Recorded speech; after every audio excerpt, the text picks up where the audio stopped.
નમસ્કાર દર્શક મિત્રો, સ્પેશિયલ 7 ડેઝમાં આપનું સ્વાગત છે। હું છું તમારો મિત્ર ભાર્ગવ ત્રિવેદી। તો આજે વાત કરવી છે કોંગ્રેસના ધારાસભ્ય એવા જિગ્નેશભાઈ મેવાણીની। જિગ્નેશ મેવાણી દ્વારા એક પ્રેસ કોન્ફરન્સનું આયોજન કરવામાં આવ્યું અને પ્રેસ કોન્ફરન્સમાં ખાસ કરીને એમણે સખત રીતે દારૂ અને ડ્રગ્સનો વિરોધ દર્શાવ્યો હતો અને એમણે એવું પણ કહ્યું હતું કે ડ્રગ્સનું સપ્લાય અને મેન્યુફેક્ચરિંગ જે ગુજરાતમાં થાય છે એ ક્યારે બંધ થશે તેવી અમને બ્લુપ્રિન્ટ આપો।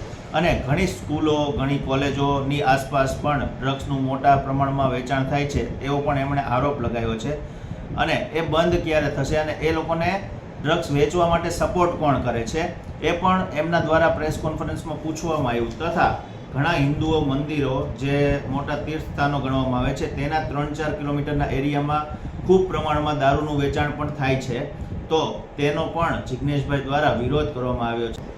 તો આપણે જોઈએ કે જિગ્નેશભાઈ મેવાણી પ્રેસ કોન્ફરન્સના માધ્યમથી શેની માંગણી કરી રહ્યા છે અને શેનો સખત વિરોધ કરી રહ્યા છે। કુટણખાના, દારૂ, જુગારના અડ્ડા અને ડ્રગ્સના કાળા કારોબારમાંથી જે મંત્રી કમાય એને ગુજરાત અને ભારત ભૂમિનો ગદ્દાર કહેવાય। આવા ગદ્દારોની સામેની આ પ્રેસ કોન્ફરન્સ છે।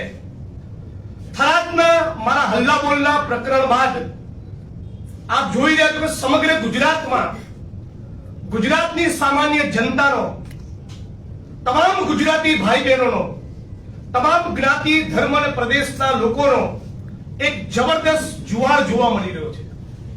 ગુજરાતમાં કદાચ દાયકાઓમાં ના જોવા મળ્યો હોય એવો એક રિસ્પોન્સ અને પ્રતિભાવ એ દારૂ, જુગાર અને ડ્રગ્સના મુદ્દે ગુજરાતના સામાન્ય નાગરિકો એ કોઈ પણ ખૂણામાં બેઠા હોય એ ખોલીને ગુજરાતના સંસ્કારી મંત્રી અને એમની ભારતીય જનતા પાર્ટીની વિરુદ્ધમાં બિંદાસ લખી રહ્યા છે। એટલે સૌ પ્રથમ તો થરાદની જનતાને અને સમગ્ર ગુજરાતની જનતાને અભિનંદન આપું છું કે આ ગુજરાતની જનતાએ ફરી એકવાર સાબિત કર્યું કે આ સાચા અર્થમાં આ ગાંધી અને સરદારની ભૂમિ છે, આ રવિશંકર મહારાજ અને ઇન્દુલાલ યાજ્ઞિકનું ગુજરાત છે। સાથીઓ, બહુ જ દાયકાઓથી આપણે ઘણા સમયથી જોઈ રહ્યા છીએ કે 33 જિલ્લામાં 250 થી વધારે તાલુકામાં જાણે કાનૂન અને બંધારણના ધજિયા ઉડતા હોય એ પ્રમાણે જુગારના અડ્ડા, કુટણખાના, દારૂના અડ્ડા અને હવે તો ડ્રગ્સનો વેપલો ચારે બાજુ ચાલી રહ્યો છે। મને બરાબર યાદ છે કે 2017ની વિધાનસભાની ચૂંટણી અને 2019ની પાર્લામેન્ટની ચૂંટણીમાં હું આખા દેશમાં એક્ટિવ હતો ત્યારે પણ ડ્રગ્સના મુદ્દે આટલું બોલવું પડે, એટલો ડ્રગ્સનો ફિનોમિના, એટલો ડ્રગ્સનો પ્રશ્ન આપણા ગુજરાતમાં એટલો બધો નહોતો।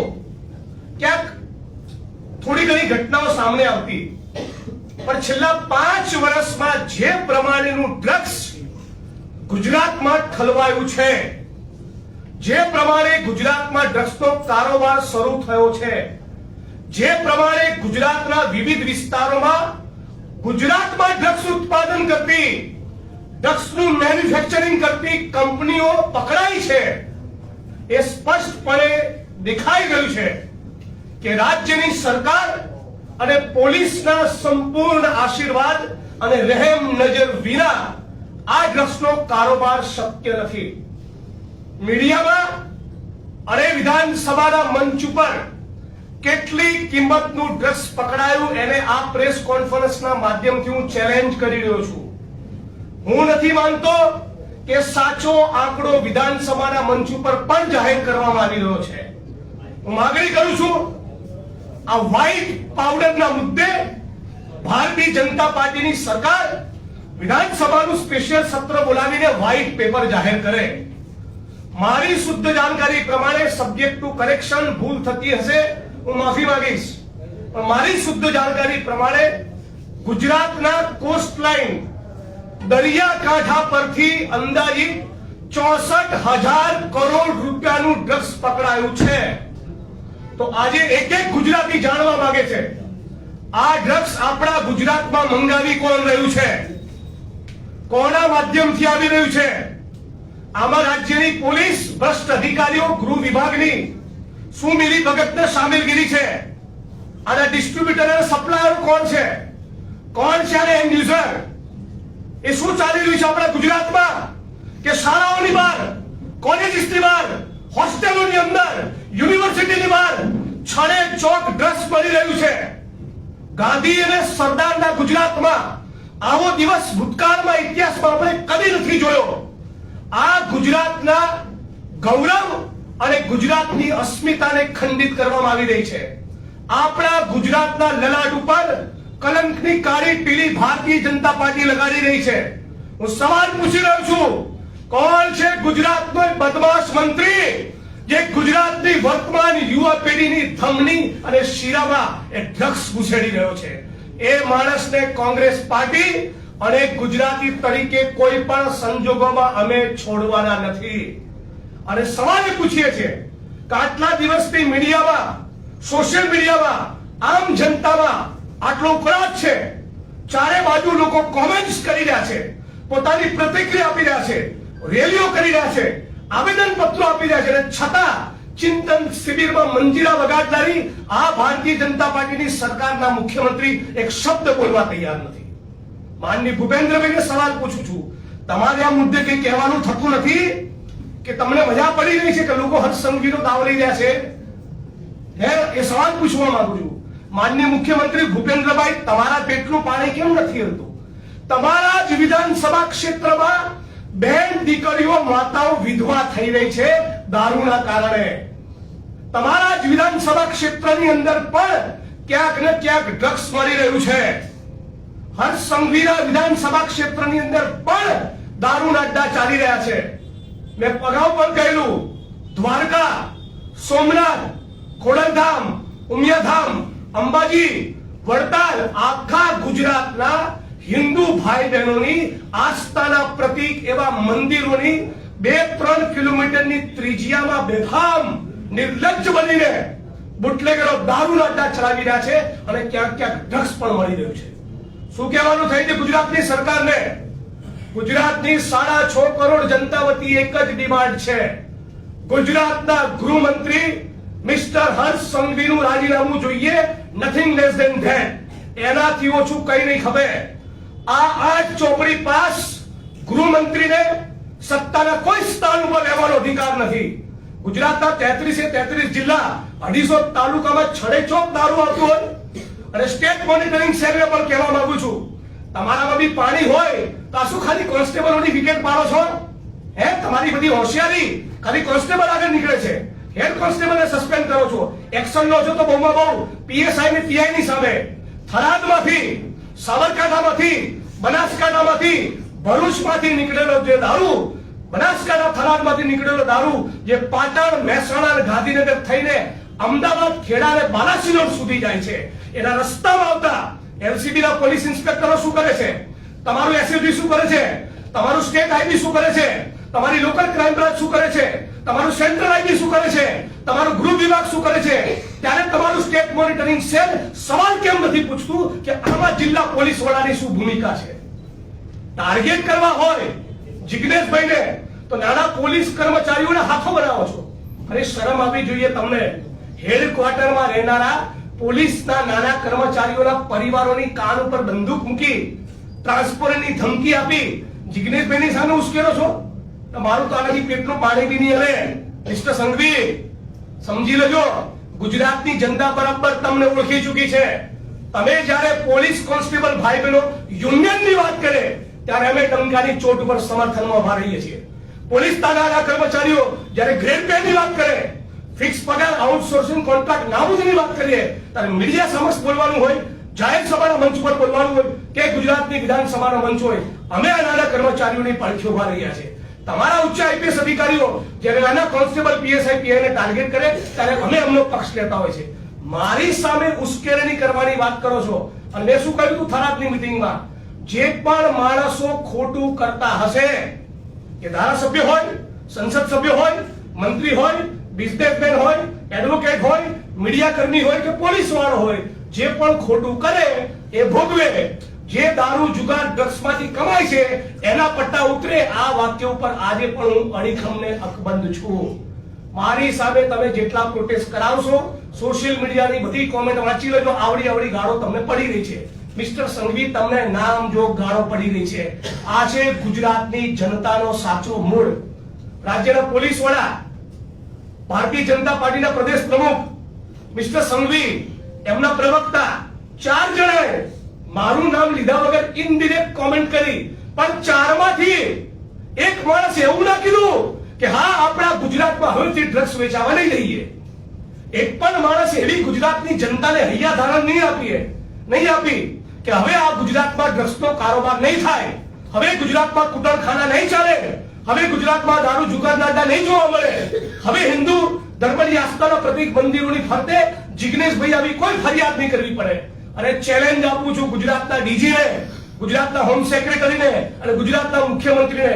બીજું બધું તો ઠીક, આદરણીય હર્ષભાઈ સંઘવી અને આદરણીય ભૂપેન્દ્રભાઈ પટેલના વિધાનસભા ક્ષેત્રમાંથી દારૂ જુગારના અડ્ડા બંધ કરીને બતાવો.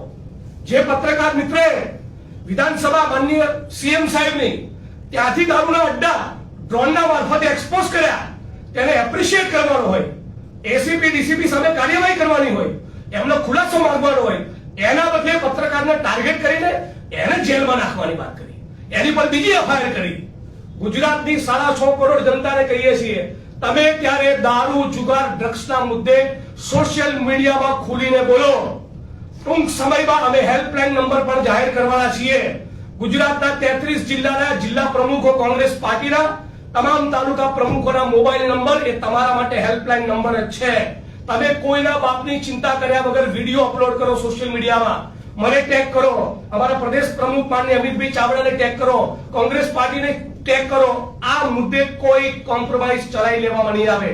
અને ફરી કહું છું, ગુજરાતના કોઈ પણ નાગરિકોને દારૂ જુગાર ડ્રગ્સના મુદ્દે એક્સપોઝ કરવા બદલ ટાર્ગેટ કરવામાં આવ્યો તો કોંગ્રેસ પાર્ટી તરીકે બિલકુલ અમે ચલાવી લેવાના નથી.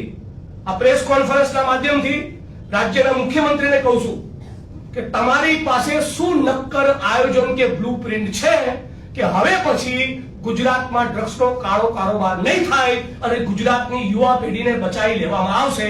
ચિંતન શિબિર પૂરી થાય તરત એ બ્લુપ્રિન્ટ, એ તમારો આઈડિયા, એ તમારો જે રોડ મેપ હોય એ તમે ગુજરાતની જનતા સમક્ષ મૂકો.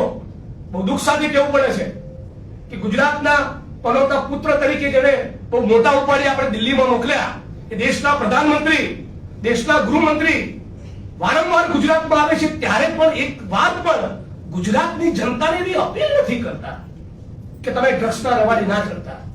એક સ્પીચ મને બતાવો નરેન્દ્રભાઈની, એક સ્પીચ બતાવો મને મિસ્ટર અમિત શાહની, જ્યારે મને ગુજરાતના યુવાનોને અપીલ કરી હોય કે ડ્રગ્સના રવાડે બિલકુલ કોઈ પણ સંજોગોમાં તમે ચડશો નહીં, તમે બરબાદ થઈ જશો. છેલ્લા 20-25 વર્ષનો તમે ગુજરાતનો ઇતિહાસ જુઓ, લઠ્ઠાકાંડ અને લઠ્ઠાકાંડ સિવાય પણ કેટલી બેન દીકરીઓ, માતાઓ વિધવા થઈ.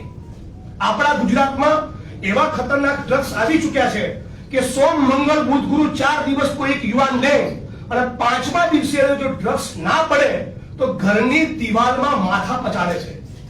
ક્રાઇમ બ્રાન્ચના એક ઓફિસરે મને કહ્યું કે જિગ્નેશભાઈ, ડ્રગ્સના આરોપીને ઘણીવાર અમારે એટલા માટે છોડી દેવા પડે છે કે જેલમાં પોલીસ લોકઅપના ભય તળિયામાં એવા જોરથી પોતાના માથા પછાડે છે કે કોર્ટમાં અમે હાજર કરીએ તો એવું લાગે કે અમે કસ્ટોડિયલ ટોર્ચર કર્યું છે.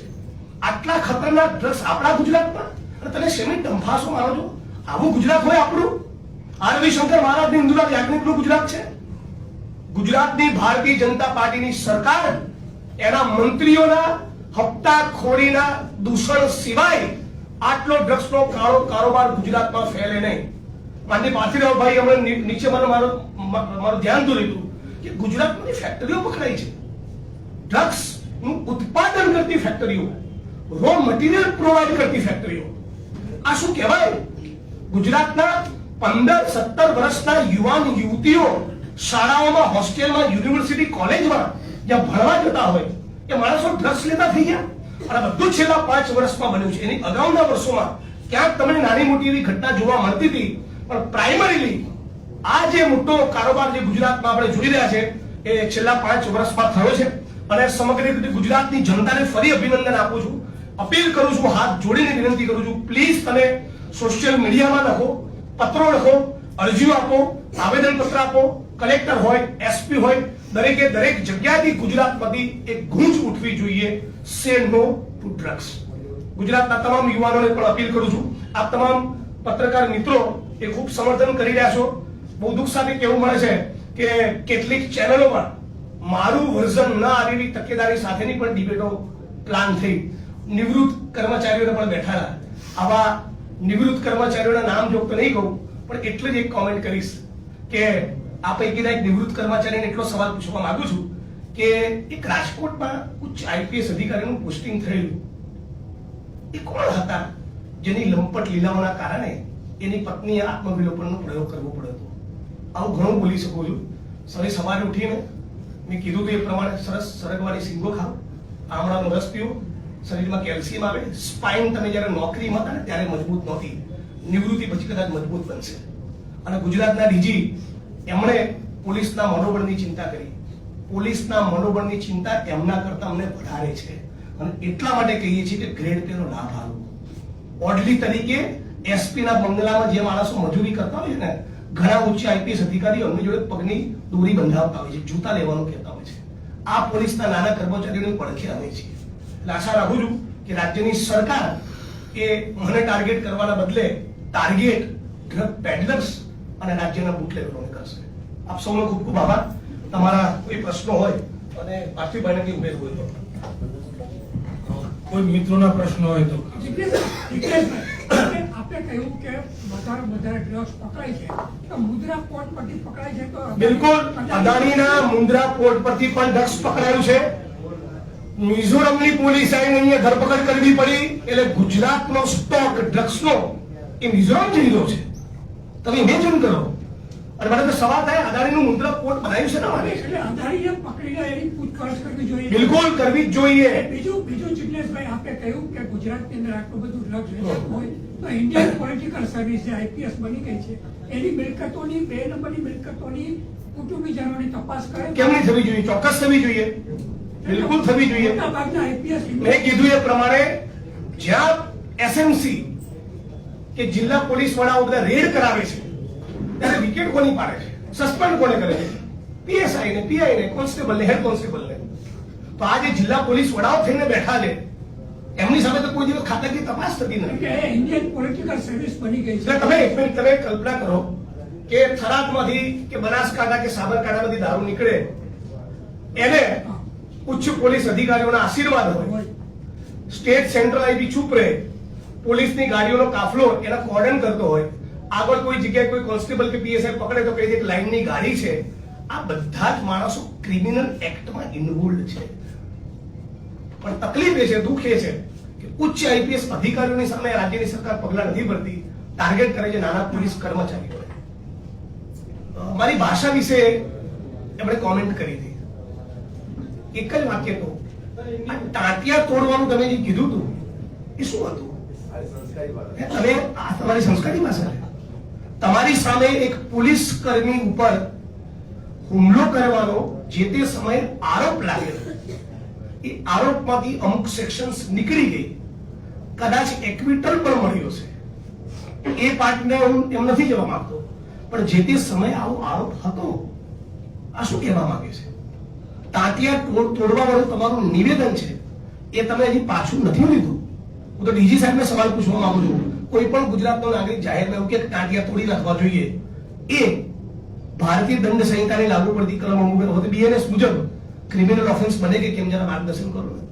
જિગ્નેશભાઈ, આપણે પંજાબની અંદર પછી માવા મસાલા જે લોકો ખાઈ પિચકારી મારે એને કે ધોકાવાળી કરો. એવું નથી કેતા મિસ્ટર સંઘવી કે ડ્રગ્સ જે લોકો વેચે છે કે જે બુટલેગરો છે એની સર્વિસ કરો, એવું નથી કહેતા.